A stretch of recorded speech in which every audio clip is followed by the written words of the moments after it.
The views expressed and the opinions given by the individual host and their guests do not necessarily reflect those of ParaX, its affiliates, or its sponsors.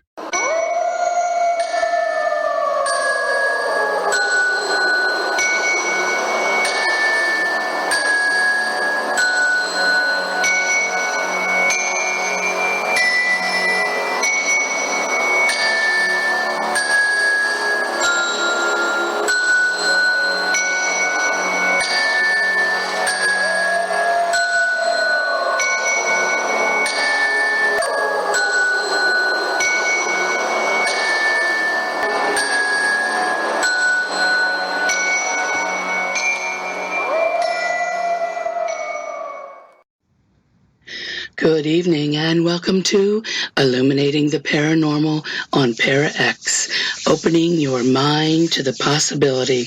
How is everyone this evening? I hope all of you are doing really, really well. I have with me this evening someone who is a good friend, but let me tell you what's been happening with me. I'll tell you what, this past weekend I've had some fabulous weather. It was, in the high 70s, very low 80s, with down into the 60s at night, so great fire nights. I was actually able to teach a level 2 Reiki class this weekend, and there are now 2 more level 2 practitioners out there to help heal the world. Just to let you guys know, this coming weekend should be fun for me. I am investigating the infamous and violently haunted Willow's Weep in Cayuga, Indiana. And unfortunately, it's going to be 92 degrees and there is no electricity there. So I will be taking my little dollar store fan and fanning like a mad woman. But I am going with 3 other friends, 3 other really good investigators. They have been with me for years. We get to get together from time to time and go check these places out. So I trust them. So say a little prayer for me on Saturday, my friends, and I'll let you know how it is next week when we meet. Well, I can finally say I have entered a Walmart for the first time since March 16th. I know it doesn't sound like much to some of you, but to me it was a big deal. And I've been trying to be good, but I'm sorry, my hair needed to be cut. And my favorite hairstylist is there. And also my hairstylist was so busy answering the phone because it's, right now it's by appointment only, so that's the only way to get in. So she kind of left the color on a bit long, so instead of my usual vanilla swirl on the front of my head, and if you're unsure about what I'm talking about, if you are in the chat room, go to the top of the page there and go to the show schedule, go down to my show, to Illuminating the Paranormal, and you'll see my picture there. And well, instead of my vanilla swirl, I currently have a Game of Thrones Khaleesi white on my head right now. So it's all right. It's life. I can live with it. Well, guys, tonight I have a good friend coming on.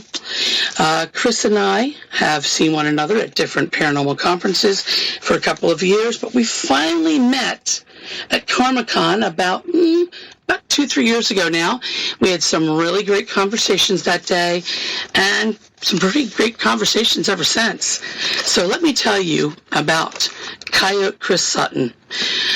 He is a shamanic practitioner and paranormal investigator who began his spiritual journey over 25 years ago and has since worked to help others to bring harmony to their lives and to uncover the spiritual gifts that each person possesses. Chris is a member of the Red Cedar Circle of Southwest Illinois that follows the Sassiwas medicine tradition, I know I messed that up, of the Pacific Northwest coast, as shared by Johnny Moses with Tem Enni, and has received teachings in other shamanic traditions, including the Lakota medicine path. He has been trained in many of the psychic arts, including numerology. tarot, and dowsing.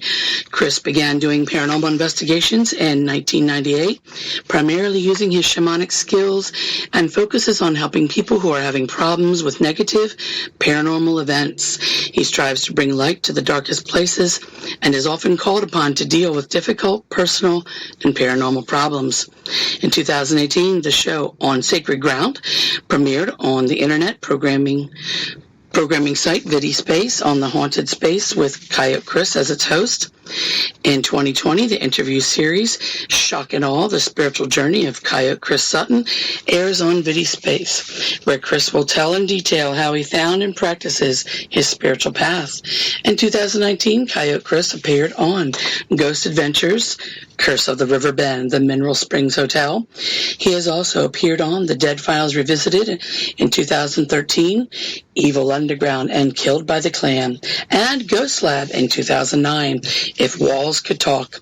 Coyote Chris is a frequent contributor on Scarefest Television and often appears as a guest on radio shows and podcasts in the U.S., Canada, and Great Britain.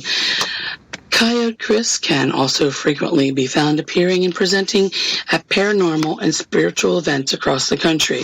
Oh yeah.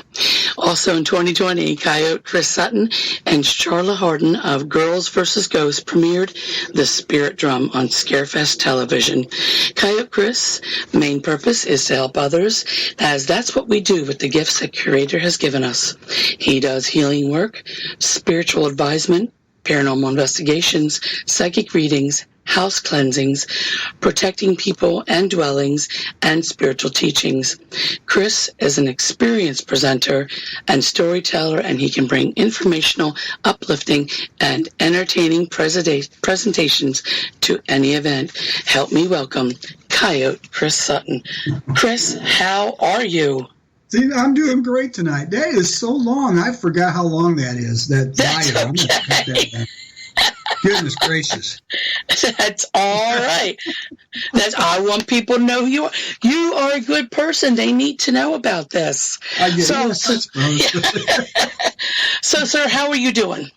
I'm doing really good. Like everybody else out there, we're dealing with the COVID thing, and yeah. I'm just trying to be very fastidious in what I do. Like tonight I went to the Dollar General, so that was my big outing. And like going to Walmart, it's like I try to stay out of Walmart, but staying up about getting a haircut. I got a haircut too a couple weeks ago. Yeah. When I went up here in Illinois, my hair was so long and bushy. I got real thick hair and it just bushes out and it's all over the place. And so I took my life in my hands and went to my stylist and she took care of it. But I had anxiety issues for a while. Even people like us. I mean, that stuff still affects you. We're all pretty sensitive. Oh, yeah. And so, I mean, it was really difficult for a while, back at the end of April, beginning of May for me. But since then, I've come around quite a bit, and I'm doing pretty well and got some things that I needed taken care of. And what you got to do, you got to clean your own house first. And so, I'm doing better every day, and I feel good. I'm doing pretty well. Good. I'm glad you got the haircut.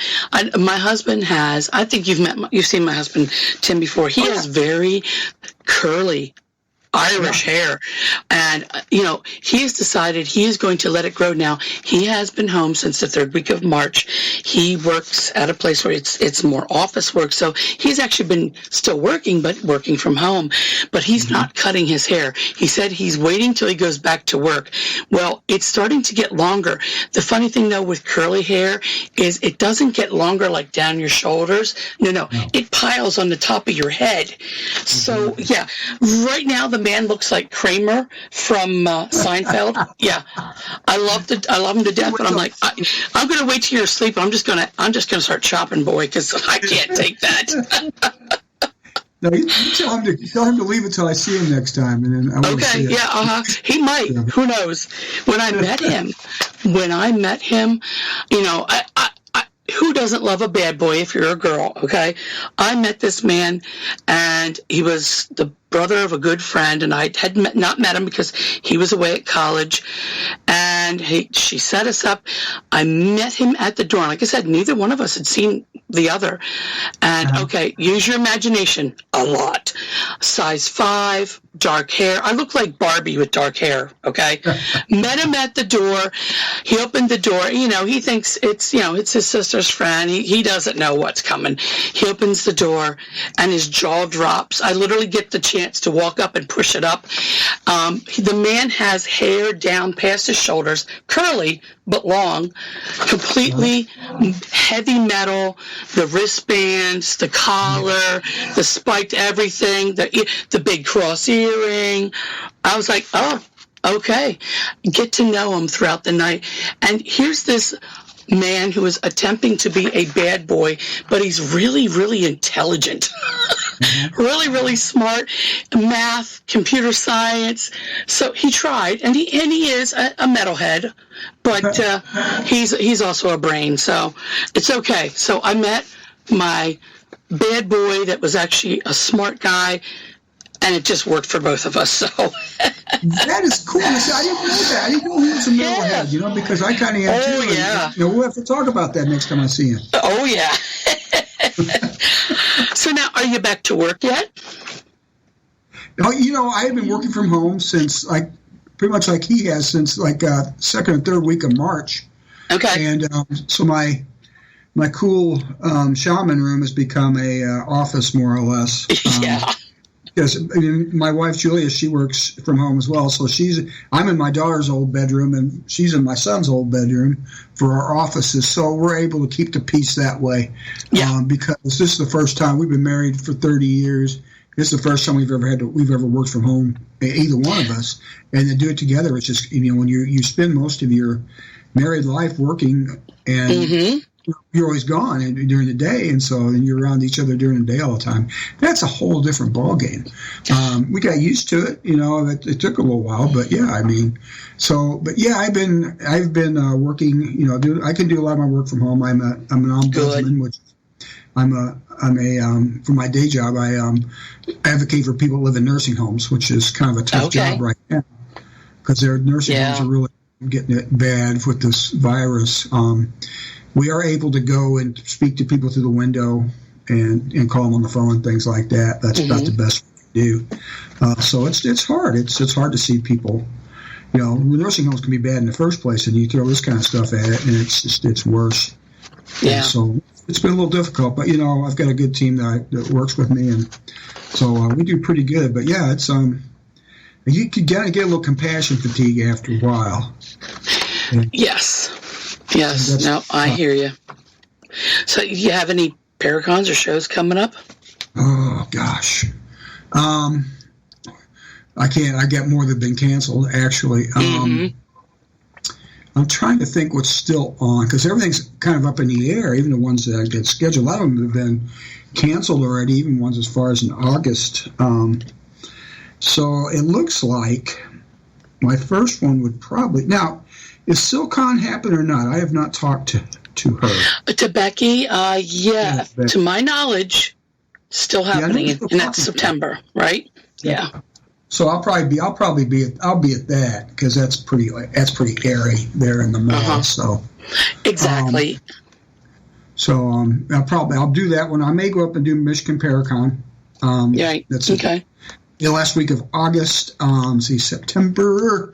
I'm supposed to go to Omaha to the HauntedCon up there, which was supposed to be in April, right? So the last week of March, beginning of April, and it got postponed. So Jamie's still trying to run that. So we'll see what happens there. There was supposed to be one at one of our favorite places there at Ashmore Estates. Yes. Sorry, but I think they canceled that too because they gave me my money back. So they did. Yes. It was a fundraiser for autism, so when it's something like that, I always pay anyway. Yes. If I was asked to speak, and so, but yeah, I have to talk to Kim about that. But it's just, I can't. Gosh, I've had so many canceled because I'm usually, and like you, I'm out all the time. It's every other weekend. And I have to sit back and look and see all the ones that have been canceled. But right now, it kind of looks like, if you do the Michigan Paracon, that would be your first. So my first is SilkCon, so I will get to see you in September. Yeah. I'm so excited because it's been so long. I know, gosh. And I just miss it. They're the first couple of months. This extra rest is okay because I had last year I had two hip replacements last year. Yes. And and other things. A real good friend of mine died in Thanksgiving. And thanks. And so actually he's the one that did I have a CD now with drumming songs on it. And cool. He was a musician and had his own recording studio. So we recorded it together. And there's one song I wrote. These were all traditional Cecilia medicine songs that I did, but I also did a song that I had written, and he played guitar on it, and which is just too cool. And he and I have been friends for 40-something years. And the night he gave me, it was a night in November. He had me meet me downtown Alton, where I live, and we met at a little restaurant bar down there where he was meeting some people. And he goes, "Hey, I got your CDs. Come on down." So I got them, and we took pictures with him and stuff like that. And I knew a lot of his friends, and so I was talking to him. And left next day, he had a stroke. That was on a Wednesday. He died on Sunday, but we had just gotten it done. And it's one of those things like that spirit allowed us to have that time together. Mm-hmm. Past, because we saw each other more than we had. You go through times when you're with people a lot, and then I moved out of town, and he's doing other things, and we always kept in touch, but it's like you didn't see each other very often. But then we got to at the end there, we got to spend that extra time together, and that's something I always treasure. Good. He made that dream I had come true, and that was really. That's part of the way. That's part of the path. Is that some people leave before you're ready for them to, and but you'll see them in spirit again. That's kind of how I see it. Yeah. So it's like, hey, buddy, I'll catch you. I'll catch you one of these days when it's my turn. So, Good. Okay. Well, Chris, I have been wanting to have you on my show. I've had many friends as well as some other people ask me questions about what it is to be a shaman, what's the life like. So my understanding is that someone who typically follows or gets called into the shamanic life, it's usually after a really bad illness or horrific injury, something in their life they must overcome. So at least to be, that's usually the general consensus. So help me out here. Okay. Help me to understand, how does someone know that the shamanic life is for them? Are you chosen, or do you choose that yourself? With me, and I think there's so many different ways. In some traditions, it's handed down to families.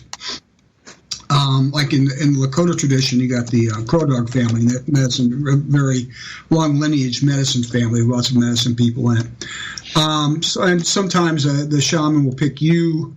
They'll come up to you, and I've actually talked to people like that before. I said, "You've got a gift, you need to do something with it," which is part of what I do anyway. In my case, it's different for everybody, I think, because I certainly didn't know anything about it when at this time I was 35.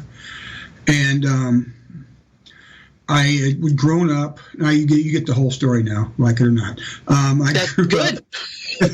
I grew up as a Unitarian, which is you're secular humanist. They're into philosophy and things like that. It's not really a religious per se. It's more like the good works of man and how can we be better people, which is cool.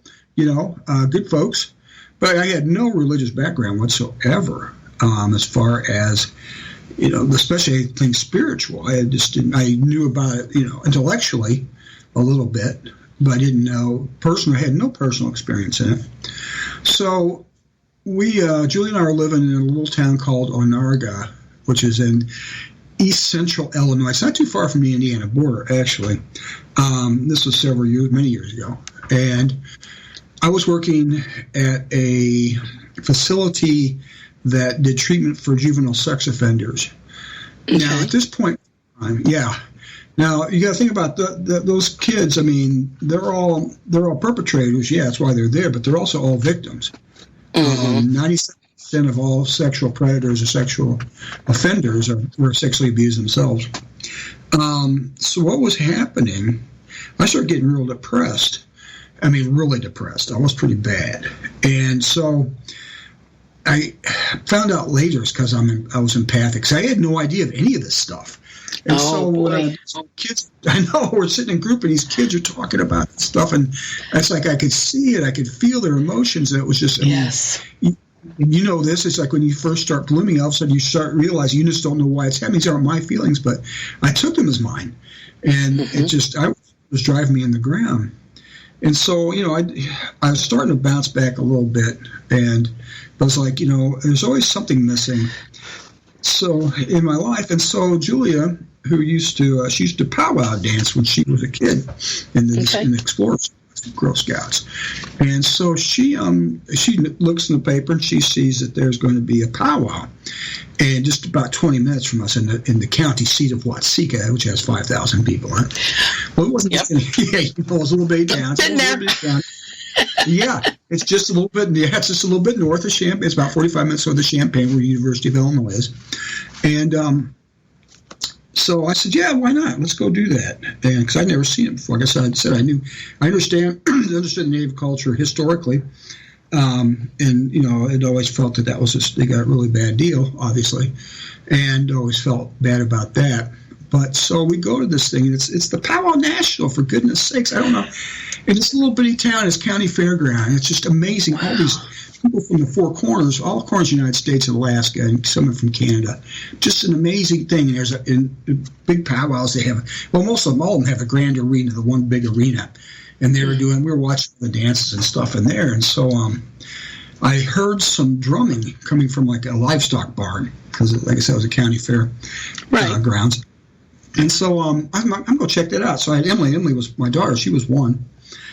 So and Julia said, well, take Em with you. She might want to see. I said, okay. So we roll over there to this barn, and I walk in there, and this drumming is so intense that it's like, wow, I was really getting into it. I've never experienced anything like that before in my life. All of a sudden, I felt like I had this, and then the Buddhists call it a satori, but this sudden flash of insight, like a spiritual lightning bolt is what I call it. All of a sudden I realized I had one foot in this world and one foot in the world of spirit. And I was just mesmerized. I had never, ever, ever had an experience like that. And words cannot do justice to what I saw and felt. And I understand completely. I walked out of there finally, and poor Emily, I'm lucky I remembered to push her out and leave her in there. So I come out, and I thought to myself, I've got to figure this out. This is insane. I've never felt like this. And so this has something to do with with the native stuff. What's going on here? Excuse me. So I'm a big reader, so I'm like, instead of just going and asking somebody, I felt that would have been rude, not knowing the right questions to ask. So I just went and found a bookseller, because they had all these people set up stuff, and just started looking at books. I had no idea what I was looking for. And I just looked and finally I saw a title, it jumped out, I grabbed it, and I paid for it. It's called Black Elk Speaks, and he was a Lakota Sioux medicine man, and he had been interviewed back in the 1930s. And I read that, and this is how things work, Tina, and you know this, that I think in the Lakota tradition, they pray with a pipe. And so I thought, how cool! And there's 7 sacred ceremonies on this. It's a whole big long system. But so I said, they pray with. And I thought, that is so cool. I would love to learn how to do that. And so, and the universe hears this stuff.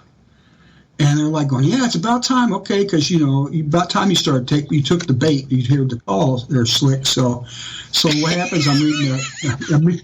I'm telling you, I'm dumb as a rock sometimes when it comes to this stuff. But so I'm flipping through this magazine out of Chicago called The Monthly Aspectarian. And we weren't about an hour or so from Chicago, so I was looking through that. And this New Age shop was having a pipe circle. And it said there in this little ad, so I call them up and I say, can I come to your pipe circle? They, yeah, come on up. We'd love to have you. And that's where it started. And so I meet my first teacher. And it just, and from there on, doors has opened up, for my next teacher, the next people I was supposed to talk to. I mean, I learned stuff. I mean, I was taught divination by a Mohegan Indian named Gunn Hollingsworth. And I met and got some teachings from Jim Gillihan, who was the keeper of Sitting Bull's actual Chanupa Wakan, a sacred pipe.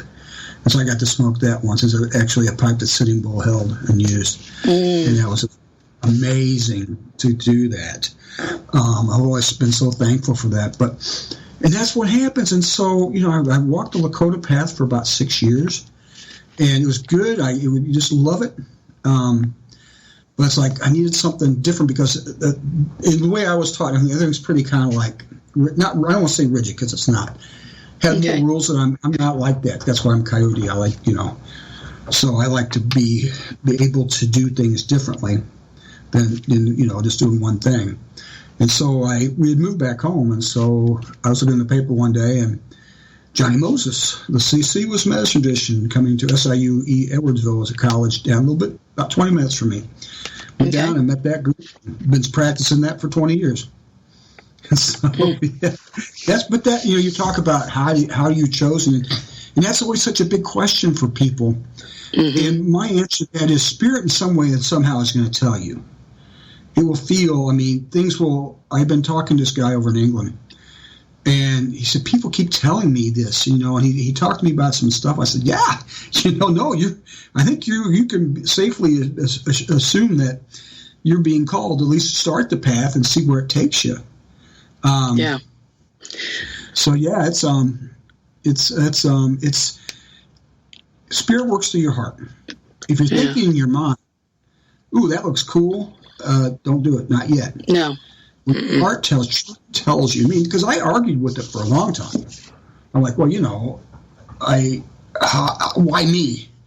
Why are you asking me to do this? I know nothing about this stuff. And it's like, and there's things I can do. And I'm like, how did this happen? How am I able to conduct energy through me through spirit? How am I able to glean things psychically? And, it's after a while, you just have to say yes. And that's what, so let me ask, so you're telling me that you it seems as though you went and you learned a lot of things. It's not just go to class, be a shaman. You learned so many different disciplines or teachings, in a sense, to fill your shaman bag, right? Yeah, definitely. Okay. Yeah, there's no classrooms. There's, I teach a class on like this. I teach a class about shamanism so I can give people an idea of what it is. It's not really like you graduate and you get a certificate. No, you come and you meet people and you talk to people, and in spirit and the universe guides you to people to talk, and you just meet people, and you got to trust that. You got to trust yourself. You got to trust in spirit. But yeah,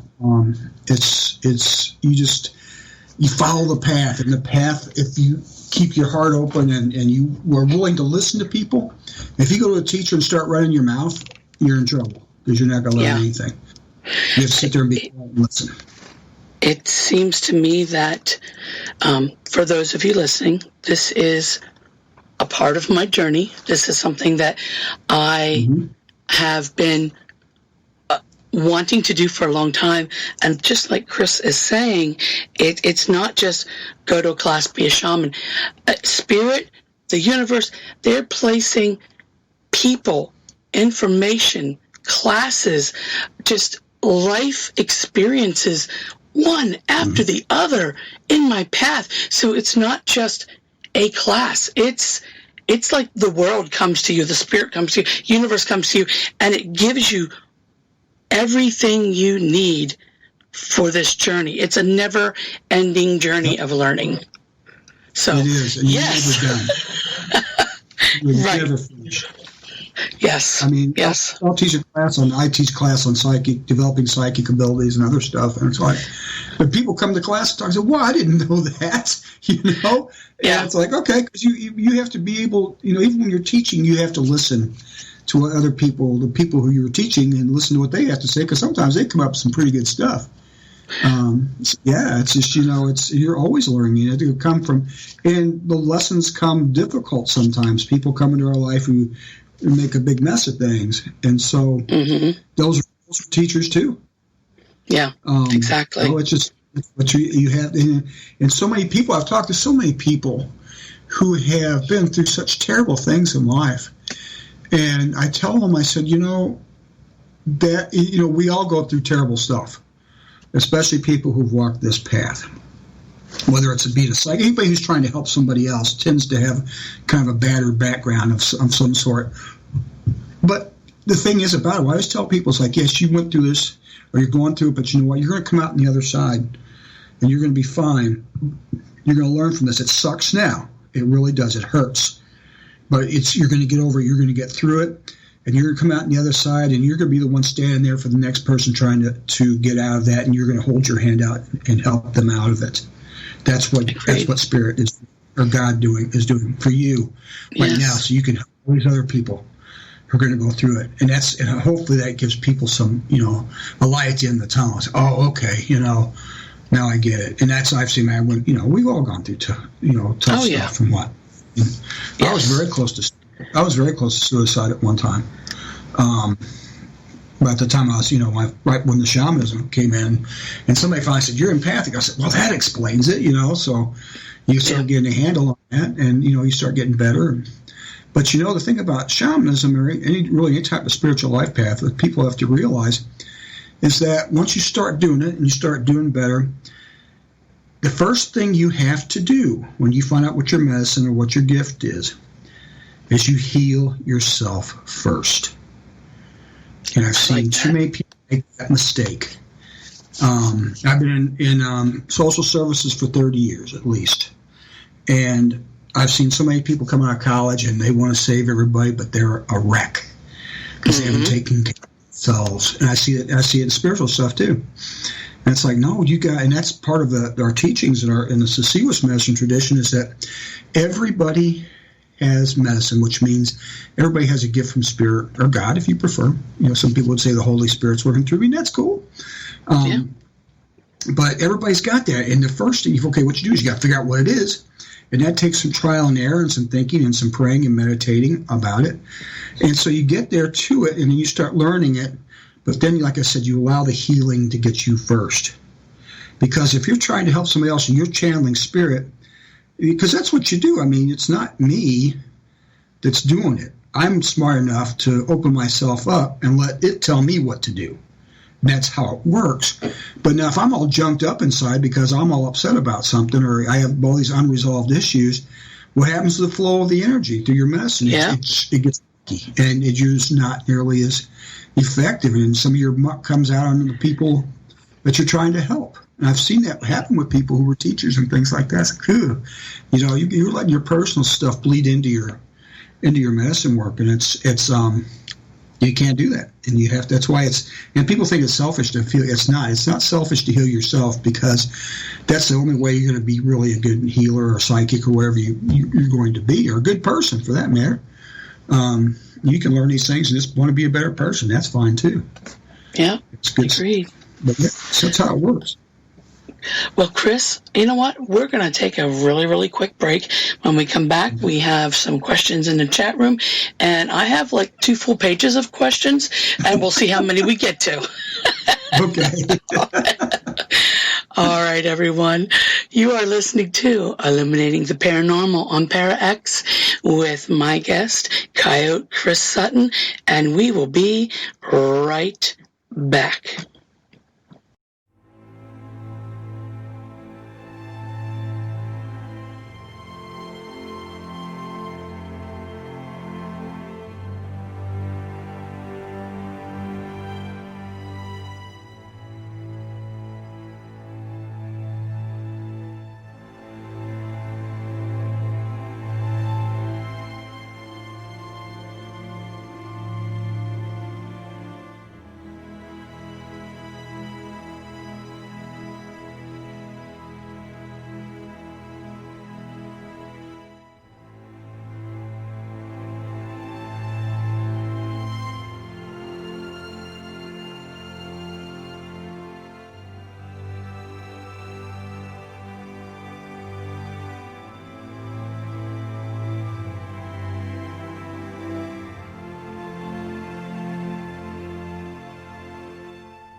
And during the few moments that we have left, we want to talk right down to earth in a language that everybody here can easily understand.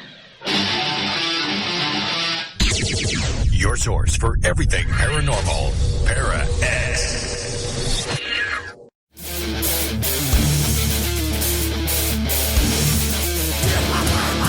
In order for the light to shine so brightly, the darkness must be present.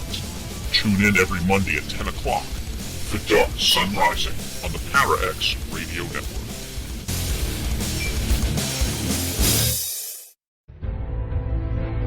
UFOs are found in Renaissance art, on ancient coins, and etched on cave walls.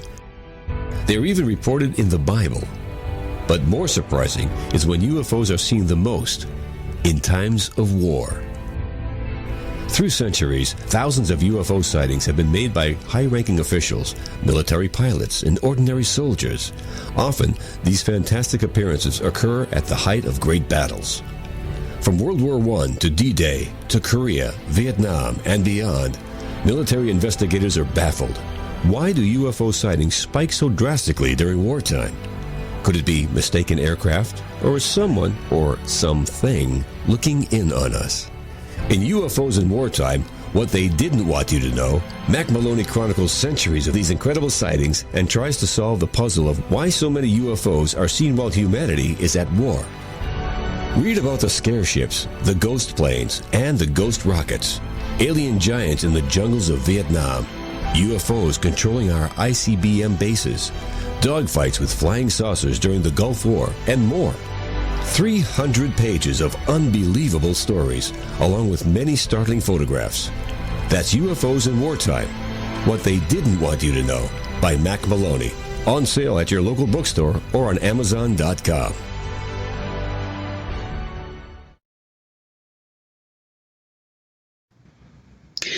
Welcome back, everyone, to Illuminating the Paranormal.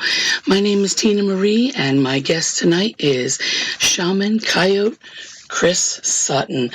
Chris, welcome back. Thank you very much again for being on my show. I do have a question from the chat room, and let's see here. Let me get back over here. Sherry would like to know, what do you think about people ascending their energy to spirit guide or deity status? Huh. Oh, you mean like... Okay, I think getting to that point, I think people coming back, learning what they need to learn, and then making the ascension to that. More and more people are hearing that that is a goal for some. So what are your thoughts on that? I've read stuff like that, I believe, before. I mean, my teachers, they don't talk a whole lot about that sort of thing, but I can see it. It's like, because we come down, we do our human walk, because obviously we're spiritual beings in a human body, just going for a ride and learning what we need to learn. And I think that there's probably some merit to that. I think actually that's kind of a cool question, because I love questions I have not really been asked before, because I have to stop and think. And which is cool. I like being challenged.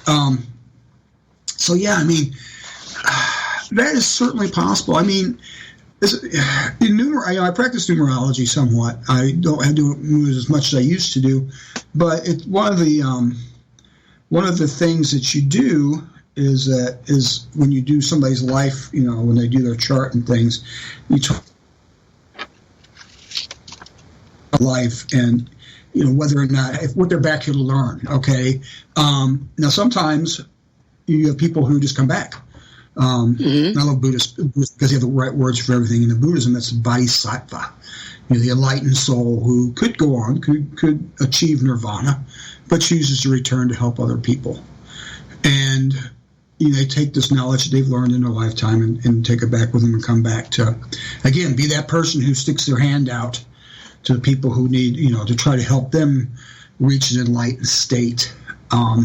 That's what I would probably, I probably would never allow myself, I don't know, I shouldn't say this because I don't know, but I probably not allow myself to ascend for very long. this seems to be me. That's what I do. I mean, I've had past life visions before, and I was doing a lot of the same stuff. I actually, it's so now you got me talking about past lives, and it's like it's difficult because I remember a lot about one of them, and it's kind of tough. So yeah, I don't know. I mean, I probably could have stayed. After that, I could have stayed where I was, but I keep coming back for whatever reason. So I'm not. It's not bragging or anything. Like just kind of how I think it is. I mean, in my chart, it shows that I could stay away if I wanted to, but I just don't. I have too much fun, I guess, doing this. So yeah, so I'm holed up in a pandemic. So yeah, yeah, exactly. That's the human walk, though. I mean, that's what it's about. It's not about being easy. It's about being hard, and you're supposed to. For your soul's journey, you're supposed to be learning as much as you can to improve yourself as much as you can and help other people as much as you can while you're on your earth walk. And so, yeah, that is really cool. Now, Sherry, I'm going to have to go look that up and think some more about that because that wasn't a very intelligent answer. But it's not something that that my particular medicine path has come across too often. Now, again, I know it's on the Eastern and some of the other stuff that's more is talked about more. Most tribes I don't think even talk about reincarnation like that. I mean, you go to the spirit world. So, but I've just had too many clues that I've been here before, and so that's kind of that was a good question because it's really got me thinking now. So I will ponder that some more. Now I'll tell Tina Marie later, Sherry, and she can let you know if I come up with a better answer than what I did. So no, that's good though. So I have a question, and it's you had given me some books to look into and to read. So I have a question. Did you or do you take within yourself certain aspects of nature to help you, like spirit guides, right? Bugs and animal. Are you allowed to share how you do that? Sure. Okay. When you first start, here's the thing, is that you have to you have to become more aware when you're doing these things, which is good. That's part of what you're learning. And so you become aware of more things going on around you. Now, spirit animals can come in different ways. Now, I have a friend in England. His name's Alan Tickhill, and Alan teaches a kind of brand of shamanism that's like kind of Celtic sort of stuff, but it's English influenced. And I have not heard the same place but through him, and I really like it. And he talks about spirit animals and totem animals. Spirit animal is an animal you can actually see where you live.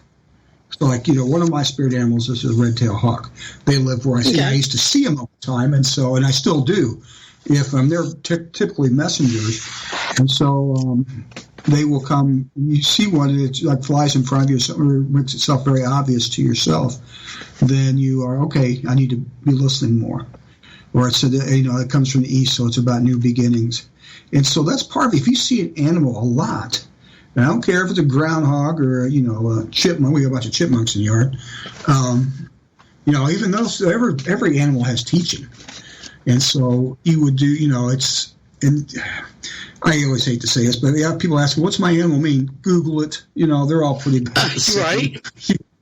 Just Google if it's like a cardinal bird, you say cardinal totem or cardinal medicine, and it'll pop up with stuff. It's all pretty general. They get a lot of it from Ted Andrews' Animal Speak, and there's a couple other books and things like that, and then teachings from native elders and stuff. And so it's all pretty consistent now. So those are worthwhile because it gets you thinking about certain things. But certain animals mean certain things to each of us. So like I've always saw the hawk as my psychic, my seeing animal, because they can see for a long way, and so that's my animal of sight. Now, the totem animals are animals that you can't see every day. Like I live in Iowa, and there's no leopards around, but you dream of leopards, then that's a totem animal. Now, for me, because it's not in your area, only at the zoo. The zoo doesn't count. It doesn't run wild. So that's a totem animal, something that you would. Now, you can also throw. I do this, but you can also throw like dragons and mythical things in this as well. Some people do. I have seen people with dragon medicine. My son Max has dragon medicine. Or my daughter Emily has crow medicine. Raven medicine. So they are different. They have different attributes. But for me, I met the bear. Now, bear is my healing animal, but I met the bear in a vision in a shamanic journey. Now, a shamanic journey is something where now the way I was taught, you'd use drumming and put yourself into kind of a trance, and you go to, and it takes practice to do, but you go to a place that you construct. You construct your own place that you go to, and you go there, and it's usually something like with mine, it's like a small bowl kind of area with grass and trees in it, with a log that goes over a creek into some woods, and so that's my spot. Well, that's where I met bear at. Now, bear is my healing animal because they're oftentimes, especially in Lakota, and the tribes that saw bears a lot, the bears would go out and root up roots and things, and the medicine people would follow them because they knew the bear wouldn't, because the bears eat most 70% vegetables, or plant stuff. So they knew if the bear was eating it, and bears are kind of sacred because you skin a bear, it looks like a person, and so they kind of start kinship between bears and people. Yeah, it's like that. That's why I've seen a skinned bear in pictures before, but yeah, they're pretty similar, and so.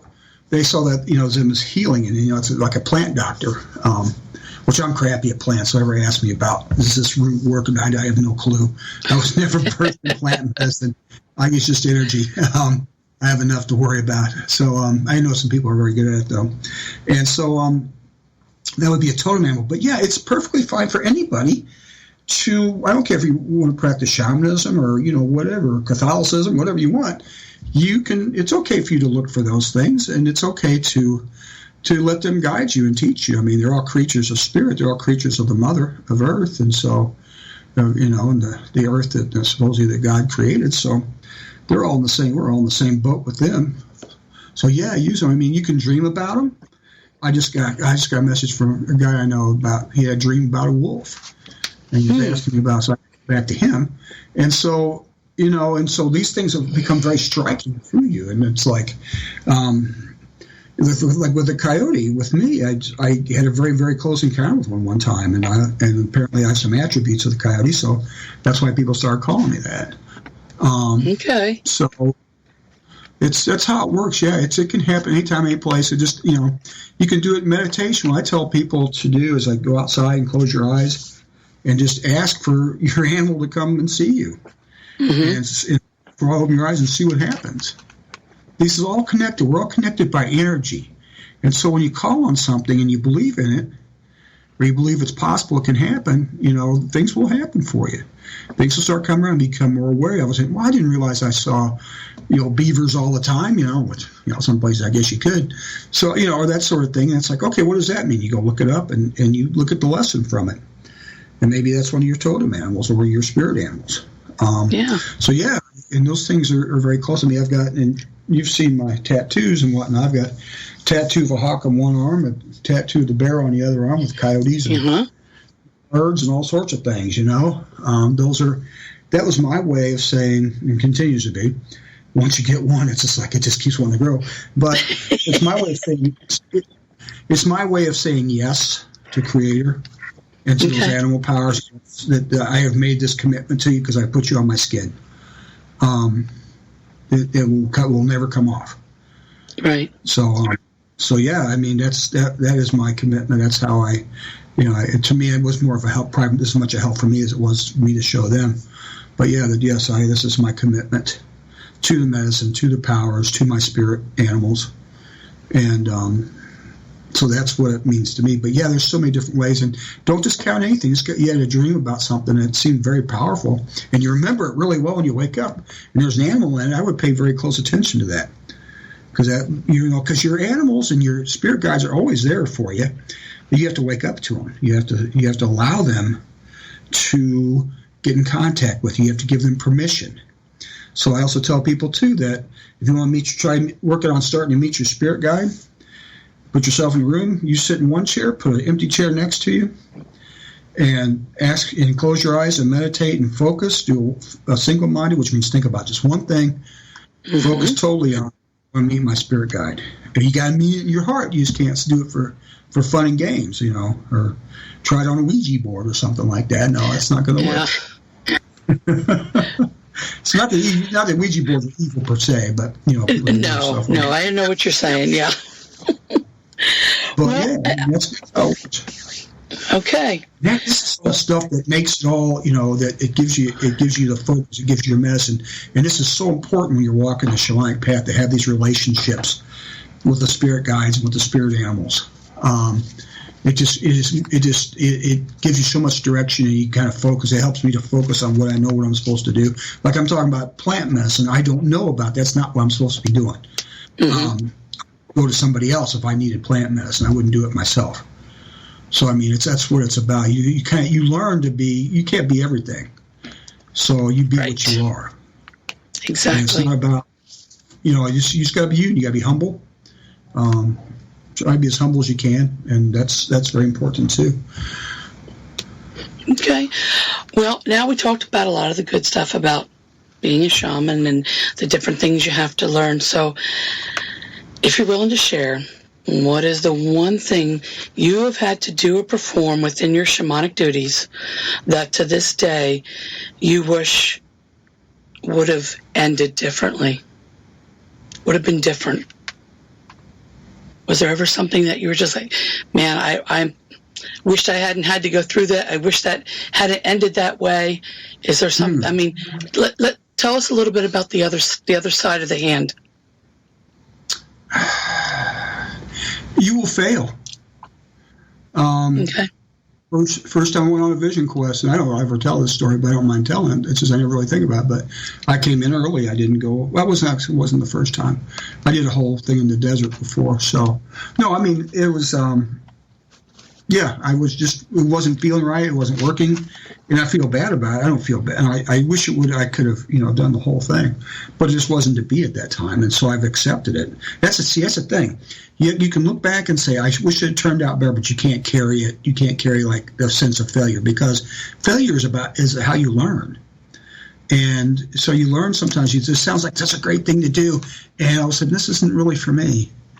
And I think that was the time when I realized that the Lakota medicine wasn't what I should have been doing. It was started that thought. Okay. But yeah, that's what happens. But you can't. Let me think. I wish sometimes, it's hard to keep up with your teachers because they're busy and you're busy. And I realized one had died and I didn't know it. And I wish I knew that, but that happens. I've talked to and taught a lot of people, and I don't stay in touch with them. And that doesn't mean that what they got wasn't good. It doesn't mean that they don't care. Everybody goes on their own way, goes on your path. You just can't keep up with everybody. And so that's something too. You got to realize you're not going to be perfect. You're still a human being no matter what. And just to try to do your best you can every time, and things will work out. Yes, there will be failure. There's always failure. Something doesn't work right. That's just trying to tell you that, okay, maybe that's not right for me, or maybe I need to work harder. Your heart will tell you the right thing. The brain is a wonderful tool, but it's a lousy master. It lies to you. Spirit talks through your heart, not through your head. And so your heart will tell you if it's okay. Good. So it's oh my goodness, it's not all. You go through some, I went through lots of crises of believing in myself, and how can this be me? And after a while, I said, well, it must be because everything else is pointing that way, and I sure get the feeling that's supposed to be me. And so it'd be stupid not to go with it. And so, it's tough, but it's so worth it. I wouldn't even think twice about doing it again. Not at all. Good. So what is the one thing you do as a shaman that brings you great joy? Oh, goodness, most of it does. Yeah. I think the greatest joy I have is when I'm sitting with a group of people and I teach, and you see me talk, I just talk, and I just, I'm teaching, but you might not know I'm teaching. Mm-hmm. And just to see that look in people's face where they get it, or just seeing people together being able to be themselves, to provide that space, to allow people to shake off the muggle world and be who they are, whether they're, however they want to be. And that is what gives me the greatest joy, I think, whether it's, one person or 20 people. For people to see, that get that feeling of, wow, I could do this. Or, wow, I know something about myself I never knew before. That is my greatest joy. It's for other people to see other people light up. I'm going to have to agree wholeheartedly with you. Being a Reiki master, that same thing, that first time a student is able to access and do Reiki, and they feel it either in their hands or the person they're working on says, "Oh my gosh, I can feel that." It's like Christmas morning, the first gift you're opening up. It's that unparalleled, that pure spiritual joy that comes through. To see that in their eyes and their face, it's why you teach. It's just, it's wonderful to be able to give that to a person or to bring it forth with them, So, I completely understand what you're talking about. Oh, yeah. So now you're going to be teaching any shaman classes yet this year, or are you going to wait till next year? Probably be next year. Yeah, that's what I'm looking for next year, starting... Hopefully, I usually do like in the early winter, or February. I'll start February, March. Okay. Probably February is when I think. And would you like to let our listeners know where you're going to be to teach those classes? Yeah, I'm at the Mineral Springs in Alton. Now, if you go to I have a website, www.coyotechris.com, which has all my events on it, but doesn't have any on it right now because I have no events for sure. Events, right. Although we're banking towards SoCon and maybe HondaCon in Omaha, Nebraska in September. But, you can look there. I'm on Facebook at Christopher Sutton. You see me, my big smile. And actually, it's the same picture Tina Marie used for the show. And also Coyote Chris Sutton is another Facebook page. That's my like page, I guess you call it, event page. And then Twitter, I'm at Coyote Chris S, and Instagram, I'm at Coyote Chris S. So, that means everything's changing, and things are, like next year's probably going to be crazy as long as things are okay, because everybody, like all the stuff was postponed, I'm going to, and schedules are going to change, and we'll see how this is going to play out. So it's going to be wild, but and if you are interested, and I always put out if I'm going to be talking or teaching, or heck, even if you just want to come around and say hello to me, that's cool too. I mean, I will talk to you like I'm talking right now. So, Tina Marie seen me go in action before, just yapping away. So, if somebody's interested and left to listen, I will talk. Okay. Well, Chris, thank you so much for being on our show. We're definitely going to have you back because I got like 2 pages left of questions, so that's just going to have to happen. But everyone, thank you so much. Yes, you're coming. That's just all there is to it. Thank you so much. I'm glad you guys were here. Like I said, keep me in your prayers. I'm going to Willow's Weep, and let's see what happens. Hopefully nothing bad. No, nothing bad's going to happen. Everything's going to be good. Everything's going to be just fine. Hey, guys, yes. I will see you next week. My guest will be Mary Marshall. And until then, you guys all stay safe.